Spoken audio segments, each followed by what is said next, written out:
Le site d'Ambar, dont l'objectif est de produire 100 000 voitures en 2017, compte sur l'électrique pour booster ses ventes.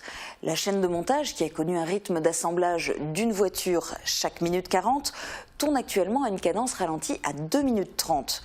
Le nombre des intérimaires, qui par le passé était à plus de 200, est réduit à une trentaine. L'entreprise se voit aujourd'hui contrainte d'assumer une stratégie qui oppose une augmentation du temps de travail à 39 heures à un niveau de production en baisse. Pour Smart, la flexibilité du personnel est indispensable. Reste à espérer que l'électrique offre un nouvel élan à la dynamique de notre fleuron local de l'industrie automobile. Le développement économique reste l'objectif numéro 1 de la CASC. Lors de la dernière réunion communautaire, les élus ont décidé de consacrer 13,4 millions d'euros à l'aménagement et au développement des zones. Parmi les autres décisions, on note la réalisation d'un gymnase communautaire dans l'enceinte de l'ancien quartier Gentil pour 12 millions d'euros et un office de tourisme qui déménagera dans un local plus vaste pour un coût de 500 000 euros. Si l'avancée de l'automatisation chez Continental est une réalité, l'usine n'oublie pas pour autant l'humain. Les initiatives menées dans le domaine ont valu les félicitations de la directrice des relations humaines Monde, Ariane Reinhardt. Je pense qu'il y a un esprit très spécial ici à Sarreguemines. Je suis toujours agréablement surpris par les avancées et l'engagement des salariés pour améliorer nos process et la qualité de nos produits. C'est extraordinaire. L'industrie recrute massivement en Lorraine. D'ici à 2020, le domaine de l'industrie devrait proposer jusqu'à 4 000 emplois en Lorraine et 80 000 en France. Et pourtant, alors que le chômage est très élevé, le secteur maintient globalement sa mauvaise image. Quant aux formations, elles restent inadaptées. En très mauvais état, la ligne SNCF entre Sarreguemines et Strasbourg ne sera pas rénovée avant 2018. La circulation restera ralentie. 570 millions seront investis dans la modernisation du réseau en 2017 dans le Grand Est. 40 chantiers sont planifiés en Alsace, mais la ligne Sarreguemines-Strasbourg est totalement oubliée. Olvin inaugure un vrai centre polyvalent, 2,8 millions d'euros et 6 années de travaux pour offrir aux habitants un bâtiment doté d'une salle des fêtes et de nombreux locaux destinés aux associations. Le périscolaire prendra bientôt ses quartiers et originalité, on y trouve un alambic ultra moderne. Le bac jour J-100, les lycéens de Sarreguemines ont déserté leur établissement pour aller dans les rues. Persan oblige, ils étaient déguisés et armés de farine et de confettis. C'était la fête avant de se plonger dans les révisions. Le printemps sonne doucement son retour, les prés reverdissent, les jours s'allongent, les oiseaux gazouillent et sur les routes de nos campagnes, les tracteurs ronronnent déjà. D'ici un mois, le bétail fera à nouveau partie de notre paysage rural. Vers 22 h il y a 110 ans, un terrible coup de grisou coûtait la vie à 84 mineurs au puits Villemain de Petite-Rosselle. Pour commémorer cet accident, le plus meurtrier qu'ait connu le bassin houiller lorrain, le syndicat mixte du musée Les Mineurs Vindel a organisé une journée d'hommage au parc Explore Vindel. 3 conférences bilingues étaient proposées au public ainsi qu'une exposition. La journée s'est terminée par un dépôt de gerbes devant la stèle érigée en mémoire des victimes. Nous avons à cœur de commémorer le souvenir des mineurs qui sont restés sous terre dans des conditions, hélas, terribles.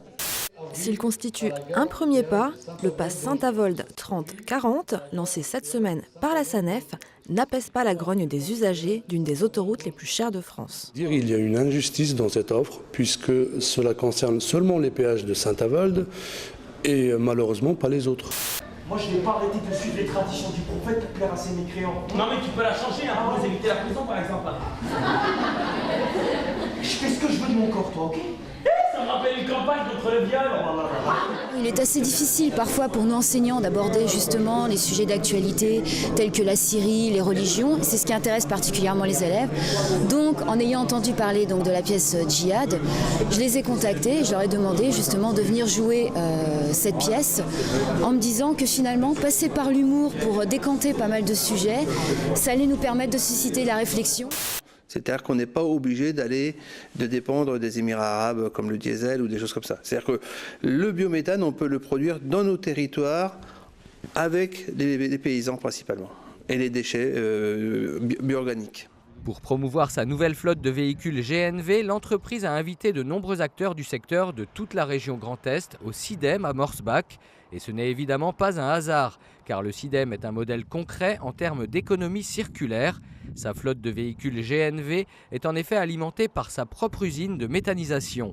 Après 2 jours de compétition, c'est l'équipe du lycée Jean Moulin, non pas de Forbach mais de Roubaix en bleu, qui s'impose face au lycée Pierre de Coubertin de Nancy sur le score final de 3-0. Très content pour des élèves qui sont de milieux difficiles de réussir à monter tout en haut au championnat de France. Je suis très fier d'eux et voilà, donc rendez-vous l'année prochaine pour défendre notre titre.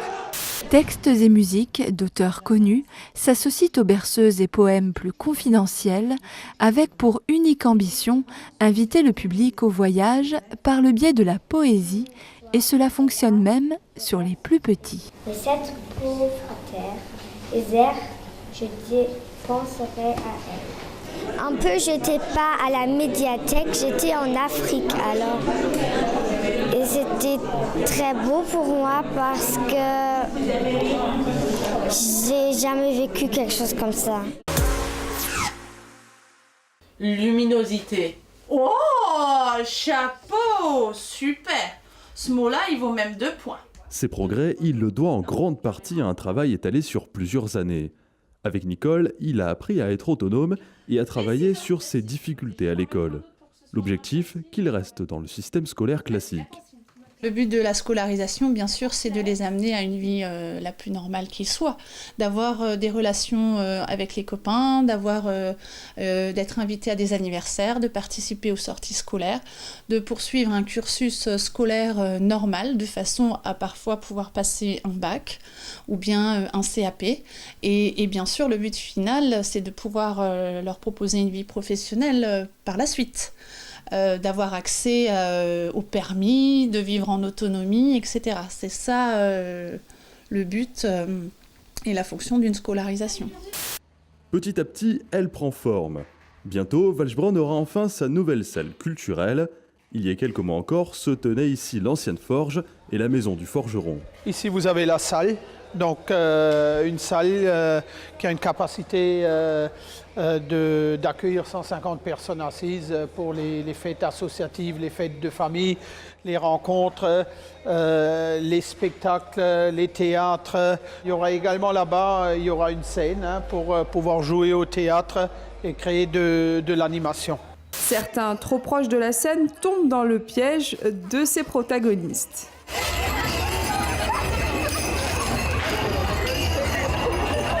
Et le défilé continue avec les 40 chars représentant les principaux clubs ainsi que les associations du Pays Beach. On retrouvera également plusieurs autres municipalités.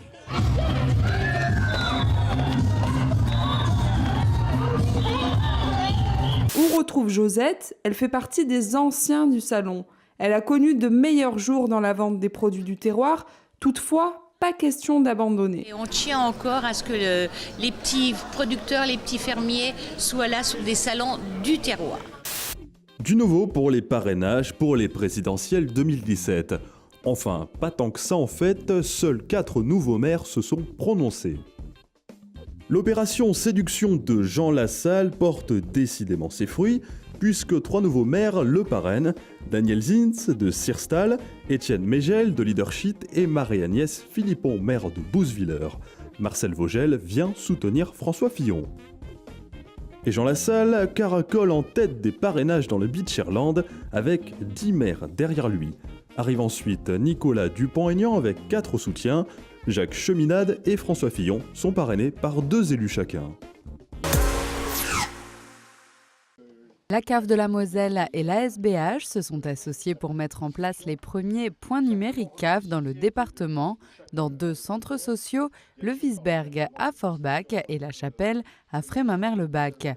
Depuis quelques semaines, 4 jeunes, volontaires du service civique, accompagnent les allocataires de la cave dans leur démarche en ligne. Anthony habite à Sarreguemines, il fait partie de ces jeunes à avoir été recrutés par la CAF.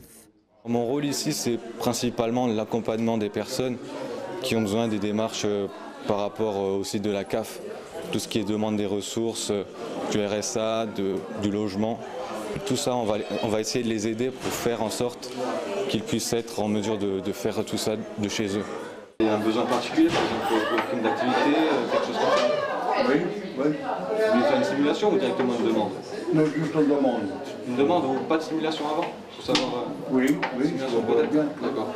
Pour Anthony, ce service civique, il n'y voit que des avantages. Déjà, ça permet d'avoir des revenus. Et de ce fait, on peut envisager des formations. Au final, se payer des formations pour le futur. Des formations, il en a également reçu avant d'occuper son poste par la CAF pour pouvoir répondre sans difficulté à toutes les questions des ayants droit. Ils ont été formés à la caisse d'allocation familiale pendant plusieurs jours. Ils ont été formés donc au numérique, aux téléprocédures, au CAF.fr et puis ils ont un référent à la caisse d'allocation familiale. Ce référent, il est plus positionné sur Forbach, donc il y a un vrai aspect de proximité et ils peuvent tout à fait avoir accès à ce référent en cas de difficulté, le cas échéant. Le recours au dispositif du service civique permet aussi à la CAF d'allier l'insertion professionnelle et sociale des jeunes et la réduction de la fracture numérique. Pour les responsables des centres sociaux, ces points numériques répondent parfaitement à une demande de la population. C'est vrai que sur l'outil informatique, il y a les difficultés à l'accès à Internet, difficultés à l'accès du matériel, et que pour nous, offrir cet outil, c'est très important, quoi, à la fois pour les usagers, mais aussi pour le service qu'on peut rendre à la population. Et donc, dans ce cadre, je crois que le centre social est la structure privilégiée, puisque c'est une structure qui est au cœur du quartier, une structure qui rencontre les gens, la population au quotidien. Et ça, pour nous, c'est important. Les points numériques CAF de Moselle sont à disposition des usagers du lundi au vendredi, de 9h à midi et de 13h30 à 16h. D'autres points d'accès numérique devraient voir le jour, notamment au centre social ASBH de Homboureau.